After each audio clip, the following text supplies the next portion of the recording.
At habang pinagluluto ko nga si partner ng tempura shrimp at ng breaded salmon na gagamitin namin sa aming katsu salmon. At ang una ko ang niroll itong monster roll na may avocado, tobiko, crab stick, and then tempura shrimp mga master. At may kasama rin yan na crab salad mga master. At ang sabi ko nga kay partner pagkatapos siya magluto mag-roll na rin siya ng iba pa naming order na sushimaki. And then pagkatapos ko nga i-roll tong monster roll ang i-roll naman natin ang katsu salmon roll. Bali dalawang order to kaya naman pinagsabay ko na. At si partner naman ay pinagro-roll ko na dito sa may kabila. Sabi ko nga, ang banata niya ay yung salmon avocado at ang aming Yumi Special. Dahil eto nga at patapos na ako sa pagro-roll ng aming katsu salmon roll.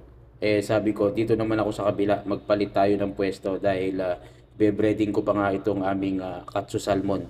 At eto na nga be-breading natin. Double breading nga pala to ng tempura flour, egg, and breadcrumbs. And then habang piniprito nga natin yan mga pre, kakat na natin itong order na monster roll.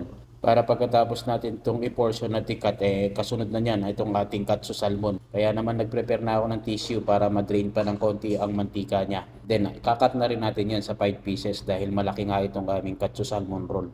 And then lalagyan ko na rin ng mga sauce yan at toppings. At pagkatapos yan mga boss lalagay ko na sa labas yan. Siyempre wala namang ibang magte-take away niyan kundi kaming dalawa. Kaya ako na lang ang lumabas para i-portion ito. Para pagdating ng rider, pipick upin na lang itong order sa hunger station. Yun lang, salamat.